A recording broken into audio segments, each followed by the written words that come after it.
I still remember the day the CIA gave me the assignment. Not a street gang, not a small criminal network. A cartel. The kind of organization where people disappear without a trace, and somehow I was supposed to live among them. The briefing room was silent. A single photograph sat on the table. The cartel boss, ruthless, paranoid, responsible for moving millions of dollars every week. No one in the room smiled. My handler slid the photo closer to me. His name is everywhere, he said quietly. Drugs, money, weapons. But no one had ever gotten close enough to stop him, until now. My mission sounded simple. Go undercover, gain their trust, find the location of their main operation. But everyone in that room understood the truth. If they discovered who I really was, I wouldn't make it out alive. 2 weeks later, I stood outside a warehouse on the edge of the city. Rain fell quietly against the metal walls. Inside were some of the most dangerous men in the country. Armed guards watched every movement. Their eyes followed me as if they already knew something was wrong. One wrong word, one wrong look, and everything would fall apart. A man opened the door. "You're the new runner?" he asked. His voice was cold. I nodded and stepped inside. The room went silent. Stacks of cash covered the table. Thick bundles of money tied together with rubber bands. Men stood against the walls holding rifles. And at the center sat the boss.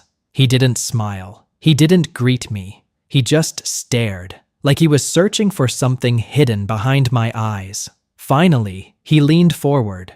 "Who do you work for?" My heart started pounding.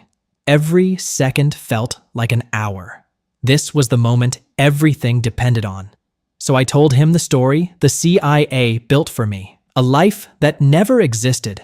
A past that was completely fake. For a few seconds, no one moved. The room felt frozen. Then he laughed. A slow, quiet laugh. "Good," he said. "You'll do." Days turned into weeks. I delivered cash across the city. I moved envelopes between safe houses. Sometimes I watched trucks arrive late at night. Sometimes I stood outside buildings, making sure no one followed. I saw deals happen in dark warehouses, money changing hands, weapons being unloaded from vans, and slowly, they began to trust me. But the deeper I went into their world, the harder it became to remember who I really was.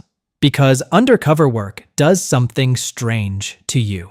At first, it feels like acting, like you're playing a role. But after a while, the lie starts to feel real.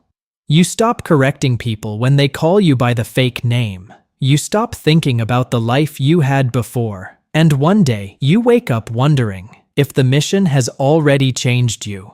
Then one night, something changed. The boss called me into his office, just the two of us. No guards, no witnesses. The room was dark, except for a single lamp on the desk. He slid a photograph across the table. My blood froze. It was me, from years ago, from before the mission, before the fake identity, before the cartel. He looked straight into my eyes. "You've been lying to me." My heart stopped. I expected a gun. I expected guards to burst through the door. I expected everything to end right there. But instead, he leaned back and smiled. "Relax," he said. "I know exactly who you are." The room felt smaller, the air heavier, and then he said something that changed everything. Because the CIA isn't the only one who likes undercover agents. That was the moment I realized the truth. I hadn't infiltrated the cartel. The cartel had infiltrated me. And now, there was only one question left. Was I still working for the CIA? Or had the cartel already claimed me? Because in this world, once you step inside, You don't always get to decide when you leave.